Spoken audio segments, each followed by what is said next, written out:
दोस्तों, पानी के बिना जीवन की कल्पना नहीं की जा सकती है। पानी हमारे शरीर को हाइड्रेट रखने के साथ कई कार्यों में मदद करता है, लेकिन पानी पीने के फायदे, पानी के लिए उसे सही तरीका से पीना जरूरी है। अष्टांग प्रैक्टिशनर और प्राणायाम टीचर प्रशांत के मुताबिक 25% से ज्यादा लोग गलत तरीके से पानी पीते हैं, जिसके कारण उन्हें हेयर फॉल, कब्ज और दिल की बीमारी जैसी कई समस्याएं हो सकती हैं। पानी पीने का एक सही तरीका होता है। इसे आप कभी भी, किसी भी तरह या किसी भी पोजीशन में नहीं पी सकते हैं। तो क्या है पानी पीने का सही तरीका? गलत तरीके से पानी पीने पर कौन सी दिक्कतें होती हैं? पानी कैसे पीना चाहिए? एक दिन में कितना पानी पीना चाहिए? इस सभी सवालों का जवाब इस वीडियो में कहानी के माध्यम से जानेंगे। गांव कंचनपुर के हर निवासी के लिए दिन की शुरुआत एक खूबसूरत सुबह से होती थी।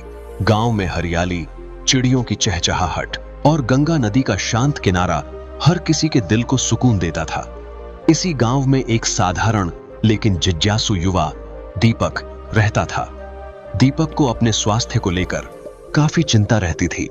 वह रोजाना सुबह दौड़ने जाता, योग करता और हेल्दी खाना खाता था, लेकिन हाल ही में वह कई स्वास्थ्य समस्याओं से परेशान था। दीपक ने महसूस किया कि उसका पेट अक्सर फूला रहता है, जोड़ों में दर्द होता है और बाल भी तेजी से गिरने लगे थे। वह समझ नहीं पा रहा था इतनी स्वास्थ्य जागरूकता के बावजूद उसकी तबीयत क्यों बिगड़ रही है। उसने गांव के डॉक्टर से सलाह ली, लेकिन कोई स्थायी समाधान नहीं मिला। एक दिन उसने अपने दादाजी रामचरण से इस बारे में चर्चा की। रामचरण गांव के सबसे अनुभवी और ज्ञानवान व्यक्ति माने जाते थे। उनके पास हर समस्या का कोई न कोई घरेलू और सरल उपाय होता था।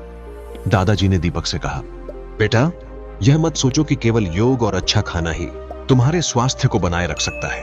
क्या तुमने कभी सोचा है कि तुम पानी कैसे पीते हो?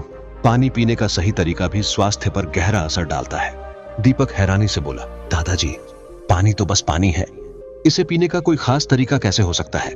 रामचरण मुस्कुराए और बोले, यही तो गलती है। आओ, तुम्हें एक कहानी सुनाता हूं, जिससे तुम्हें समझ आएगा कि पानी कैसे पीना चाहिए। दादाजी ने अपनी युवावस्था की एक घटना सुनानी शुरू की। उन्होंने बताया कि कैसे वे एक प्राचीन गुरुकुल में शिक्षा ग्रहण करने गए थे। गुरुकुल के आचार्य स्वामी धर्मानंद न केवल वेद पुराण सिखाते थे, बल्कि जीवन जीने के सही तरीके भी सिखाते थे। एक दिन स्वामी धर्मानंद ने सभी छात्रों को बुलाया और पूछा, तुम में से कितने लोग जानते हैं कि पानी कैसे पीना चाहिए? छात्र हंस पड़े और एक ने कहा, गुरुजी, इसमें क्या सीखने की बात है? गिलास उठाया, पानी पिया, बस। स्वामी जी ने गंभीर होकर कहा, यह उतना आसान नहीं है जितना तुम सोचते हो। यदि तुम पानी गलत तरीके से पीते हो तो यह तुम्हारे शरीर को लाभ पहुंचाने की बजाय नुकसान पहुंचा सकता है। मैं तुम्हें इसके सही तरीके सिखाऊंगा। स्वामी धर्मानंद ने छात्रों से कहा, हमेशा बैठकर पानी पियो। जब तुम खड़े होकर पानी पीते हो तो पानी सीधे पेट में गिरता है और आंतरिक अंगों पर दबाव डालता है। इससे किडनी को पानी को फिल्टर करने में मुश्किल होती है और शरीर का फ्लूइड बैलेंस बिगड़ जाता है। इस स्थिति में तुम्हारे जोड़ों में दर्द और अर्थराइटिस जैसी समस्याएं हो सकती हैं। रामचरण ने कहा, मैंने तब से ही यह आदत बना ली और कभी भी खड़े होकर पानी नहीं पिया। आज तक मेरे जोड़ों में दर्द नहीं हुआ। स्वामी जी ने आगे कहा, पानी को जल्दी जल्दी गटकने की बजाय इसे धीरे धीरे और घूंट घूंट करके पियो। जब तुम जल्दी जल्दी पानी पीते हो तो यह लार के साथ मिश्रित नहीं होता। लार में पाचन एंजाइम होते हैं जो पानी को पचाने में मदद करते हैं। यदि पानी सही तरीके से पचता नहीं है तो पेट दर्द, गैस और अपच जैसी समस्याएं हो सकती हैं। स्वामी जी ने छात्रों को चेतावनी दी, फ्रिज का ठंडा पानी मत पियो। ठंडा पानी तुम्हारी रक्त वाहिकाओं को सिकोड़ देता है, जिससे पाचन तंत्र में खून का प्रवाह कम हो जाता है। यह खाना पचाने में बाधा डालता है। इसके अलावा ठंडा पानी फैट को सॉलिड बना देता है, जिससे शरीर में फैट जमा हो जाता है और दिल की बीमारियां हो सकती हैं। इसलिए हमेशा सामान्य तापमान का या गुनगुना पानी पियो। स्वामी जी ने छात्रों को पानी पीने का सही समय भी बताया। उन्होंने कहा, सुबह खाली पेट 1-2 गिलास पानी पीने की आदत डालो। यह शरीर को डिटॉक्स करता है। खाना खाने के 30-40 मिनट पहले और 40 मिनट बाद पानी पियो। खाना खाते समय पानी पीने से बचो, क्योंकि यह पाचन एंजाइमों को कमजोर करता है। जब भी प्यास लगे तभी पानी पियो, लेकिन अनावश्यक रूप से पानी पीना भी सही नहीं है। दीपक पूरी कहानी बड़े ध्यान से सुन रहा था। उसने पूछा, दादाजी, तब क्या आपने तुरंत यह सब अपनाया?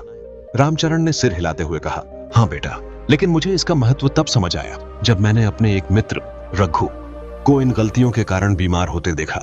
रघु जल्दी जल्दी पानी पीता था और अक्सर खड़े होकर पानी पीता था। कुछ ही सालों में उसकी किडनी में समस्या हो गई और जोरों का दर्द शुरू हो गया। मैंने उसे स्वामी जी की बातें बताई, लेकिन तब तक बहुत देर हो चुकी थी। दीपक को दादाजी की बातें सुनकर एहसास हुआ कि वह भी पानी पीने में बहुत सी गलतियां करता था। वह अक्सर खड़े होकर जल्दी जल्दी और ठंडा पानी पीता था। उसने तुरंत इन आदतों को सुधारने का संकल्प लिया। अगले दिन से दीपक ने सुबह उठकर 2 गिलास गुनगुना पानी पीने की आदत डाल ली। वह हमेशा बैठकर और धीरे धीरे पानी पीने लगा। उसने ठंडा पानी पूरी तरह छोड़ दिया और खाने से पहले और बाद में पानी पीने के समय का भी ध्यान रखने लगा। कुछ ही हफ्तों में उसने अपने शरीर में बदलाव महसूस किया। उसका पेट अब फूला हुआ नहीं रहता था, बाल झड़ने बंद हो गए थे और जोरों के दर्द में भी कमी आई। वह खुद को पहले से ज्यादा स्वस्थ और ऊर्जावान महसूस करने लगा। दीपक ने सोचा कि यह ज्ञान केवल उसके लिए नहीं है, बल्कि पूरे गांव को इसका लाभ मिलना चाहिए। उसने दादाजी की मदद से भी गांव में एक सभा बुलाई और सभी को पानी पीने के सही तरीके बताए। गांव के लोग उसकी बातें सुनकर हैरान हुए और उन्होंने भी अपनी आदतों में सुधार करना शुरू कर दिया। धीरे धीरे पूरे गांव में यह बदलाव दिखने लगा। लोग कम बीमार पड़ने लगे, उनकी ऊर्जा बढ़ने लगी और उनका जीवन बेहतर हो गया। दोस्तों, रामचरण और स्वामी धर्मानंद की शिक्षाओं के कारण न केवल नीरज का जीवन सुधरा, बल्कि पूरे गांव का स्वास्थ्य बेहतर हो गया। यह कहानी हमें सिखाती है कि पानी जैसा साधारण दिखने वाला पेय भी यदि सही तरीके से पिया जाए तो यह जीवन को पूरी तरह बदल सकता है। पानी पीने के सही तरीके अपनाकर हम न केवल शारीरिक समस्याओं से बच सकते हैं, बल्कि अपने जीवन को स्वस्थ और खुशहाल बना सकते हैं। दोस्तों, यह जानकारी आपको कैसी लगी है कमेंट में जरूर बताएं। फिर मिलते हैं ऐसे ही महत्वपूर्ण वीडियो के साथ। जय हिंद।